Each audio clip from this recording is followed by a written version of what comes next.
Yes, everyone, it's John back again, and I'm joined with Frankie tonight. Michael is still away on his jollies with his lad away in Poland, is he? Went to Auschwitz today. Apparently, it's a bit moody, but sure he'll have a tale to tell on that. Listen, we do continue to be sponsored by Flyers. If you haven't looked at their website yet, get over there, book yourself a game of golf. They do food. They've got loads of ale on offer there, so go and have a look. Matt's being brilliant with the channel. I'm sure he'll be brilliant with yous if you go over and book yourselves some fun. Have some fun in there. We will be there on Friday night. Me and Michael Frankie is joining us. And then we will be there on Saturday before the game against Roma. So Everton have got another signing over the line today. Kieran Dewsbury-Hall, 25 million by the looks of it. With add-ons. Add-ons are taking it to 29 million. It looks like things are starting to move now. We will talk about other players who we've been linked with today, players who we've been linked with in the past. The links do seem to be getting stronger now. So it looks like now they're back from America, things are starting to move. So I've got my own thoughts on Dewsbury-Hall, which I will share with you all in a minute. But I want to get Frankie's take on it first. I think he's a creative player. He creates opportunities that we need to get goals, which we have been needing for ages now at the club. From the midfield. Yeah, from midfield, which needs strengthening, which we've all seen in this pre-season so far. And it's good that we've got him, for quite a fair price. He went to Chelsea for 30 million, so we've got a better deal out of it. He has had one standout season, which is in the Championship. 44 matches, scored 12 goals and got 14 assists. So he can create them goals. Yeah, that was while he was at Leicester. And then obviously Chelsea bought him on the strength of that. So obviously there's a player there. The stats weren't as good in the Premier League for Chelsea. But listen, when you look at Chelsea as a model and how they've been from before Dewsbury-Hall went to the club and how they've continued since he's been at the club, they just bring player after player after player in. And you've got to be proper mustard and proper stand out to stamp your mark on that Chelsea team. So I get why he's moved on. And I listened to his interview before and he spoke well of the club. He's looking forward to playing in the new stadium. It's not just him, he said, who's excited to be here. He said his family are excited to be here. They've got a feel about the place already. And he wants to prove to Everton fans that, he can take us to the next level. And we've been screaming out on this channel for a long time now that we've needed someone like a Kieran Dewsbury-Hall who can assist goals from the midfield, who can score goals from the midfield. He can play anywhere on the left, the middle, the right. So we've got a player there who can sort of do two players' jobs because he's going to be everywhere. And for me, I think Dewsbury-Hall massively improves this Everton midfield. I think he controls the game for us. I think he's that standout player that we've been needing so far, unless we get other signings over the line. They might contribute to him playing out his strengths. Yeah, I think when you look at Dewsbury-Hall, we've brought him in and we're being linked with Jack Grealish again today. The links are getting stronger now. Everton have approached Jack Grealish by all accounts. We've also approached his camp. Basically, reading into it, the deal what Everton want is they haven't spoke about an obligation to buy or an option to buy. It is just a straight loan and Everton are going to pay. I think they'll end up paying quite heavily towards his wages. Obviously, there will be a loan fee. There's rumours going around City want £12 million for a loan fee. I'm sure some sort of deal can be struck. We all know what Jack Grealish offers, and I just think, and I've said this many times on here, I think Jack Grealish at Manchester City now, it's not going to work for them. They've strengthened again, Manchester City. We've seen it. They've done a lot of their business in the January transfer window. So from January to now, Jack's probably looked at it and went, well, look where they've strengthened. And I wasn't getting much game time before January. You need an arm round his shoulder. You need to change the scenery. You need to change of a club. The feeling I get with Jack Grealish, and I think a lot of people will agree, is he needs to be at a club where he's the star man. Now, when he was at Aston Villa, that's exactly what he was. And that's how he got us moved to Manchester City. I think we can all be in agreement that it hasn't really worked out for Jack at City. What's your take on Jack Grealish coming to Everton? Because obviously this is the first time you've done a video on the channel since we've been linked with Jack. I think he is a good player. When there's other players around him who can work to his strengths. And I think, as you said, he does need to be that star player of the club. We saw it at Aston Villa. He was brilliant for Villa. Went to City, didn't do that well because of the players around him. They were, no disrespect to him, but they were better than him. So he wants to be the best player at the club, and he wants to stand out. And when he does stand out, he creates them goals. He gets goals, which is a player that we need. We've talked about that. Yeah, Everton have also approached Jack Grealish's camp by all accounts, his agents and whoever is working around him to try and get this deal over the line. David Moyes really wants this deal to happen. Now, we all seen how frustrated David Moyes was in America.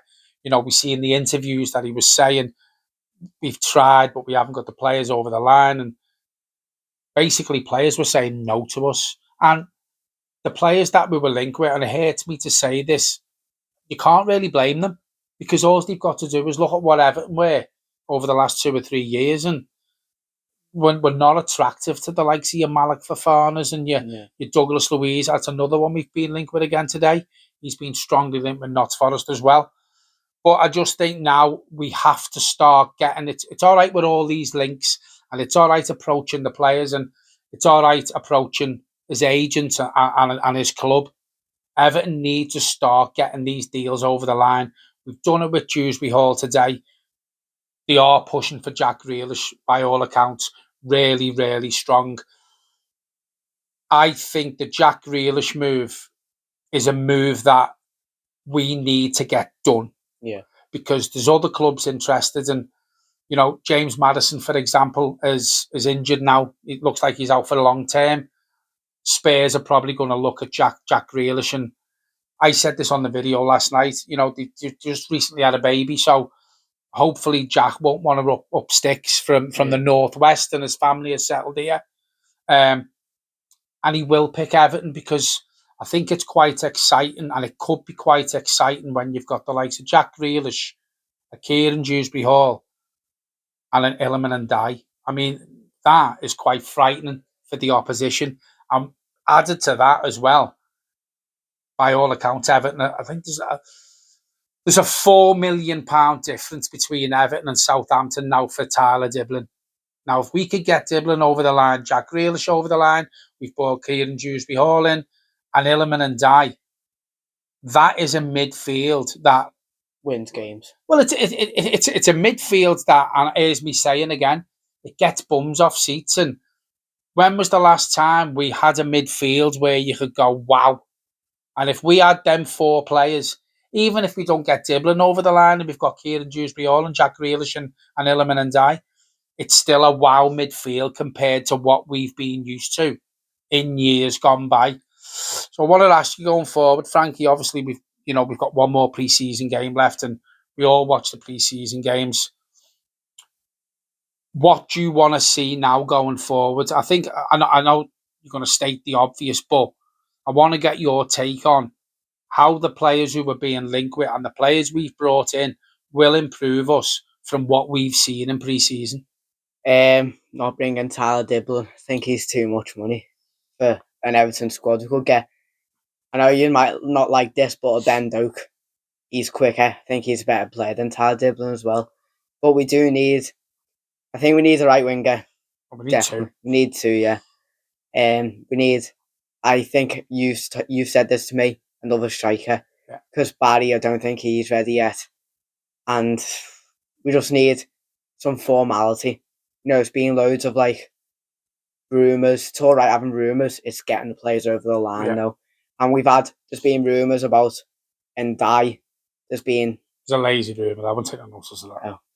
Well, I thought that was something. No.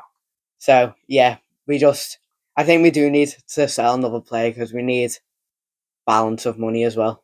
I don't think it's selling players. I think we can agree that our most saleable asset was Jarrad Branthwaite, and we have tied him down, which for me, massive. Well, it's a statement, isn't it? We're going into this new ground, and Everton now are finally over the hill with the PSR restrictions. And listen, we all were worried up until the 30th of June what was going to happen with Jarrad Branthwaite. And I've said this, it doesn't matter who we bring in, whether it be a Jack Grealish, whether it be a Kieran Dewsbury-Hall, whether it be a Tyler Diblin.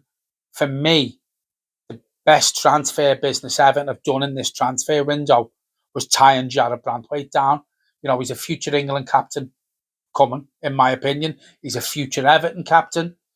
And I just think if you've got the likes of Jarrad Branthwaite and you've got England's number one goalkeeper, you've got a midfield who we've spoke about here many, many times, how we want it to look. I still think you need to add a striker to that. And again, Frankie will probably back me up on this.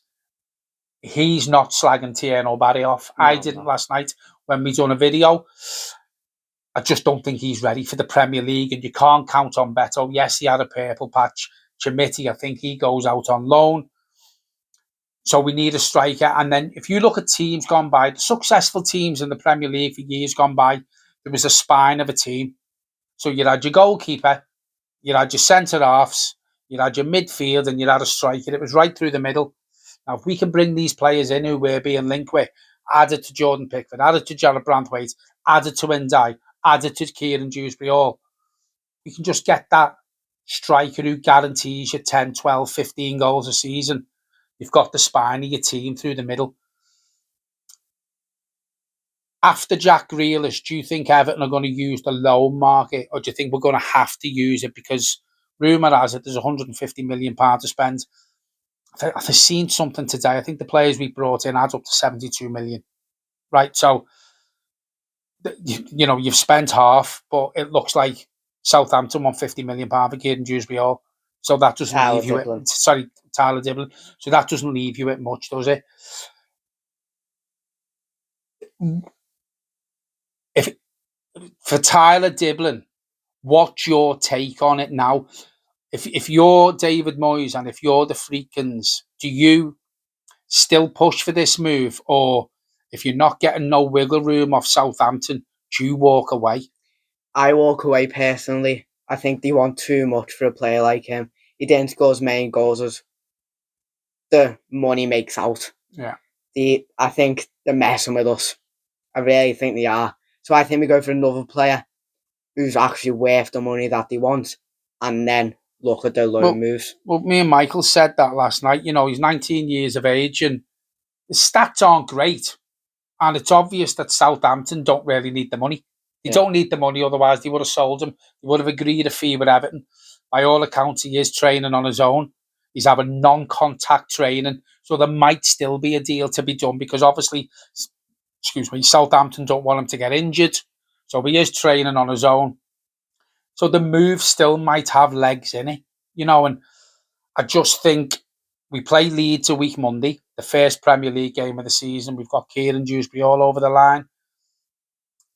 If we could get a Jack Grealish in, and if it's not a Tyler Diblin, we still need a right winger. I just hope we haven't put all our eggs in one basket with that right wing position in Tyler Diblin.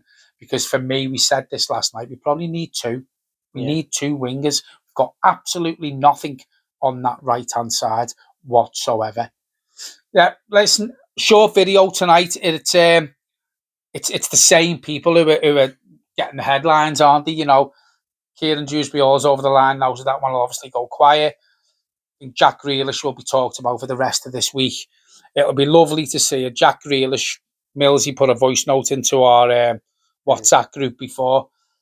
Wouldn't it be great if we could get a Jack Grealish over the line and bring him out on Saturday if he's not ready to play, holding the Everton scarf at Bramley Moore Stadium? It'd be absolutely fantastic.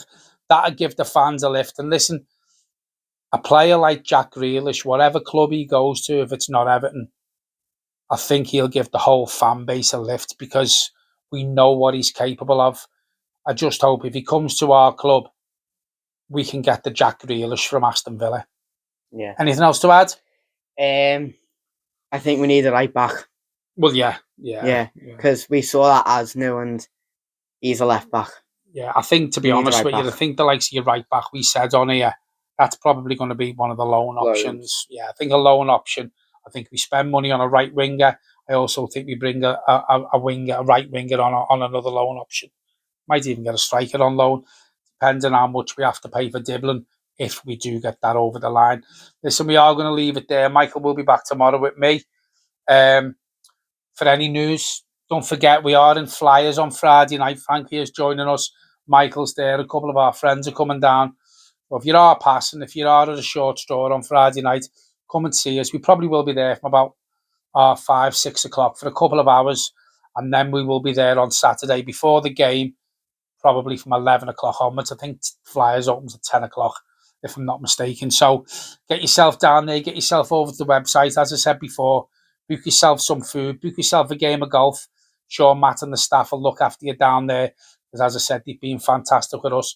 We are going to leave it there. Last night's video absolutely smashed it, considering we hadn't done a video for a couple of days. So carry on hitting the like and the subscribe button, and we will be back tomorrow. Cheers, folks.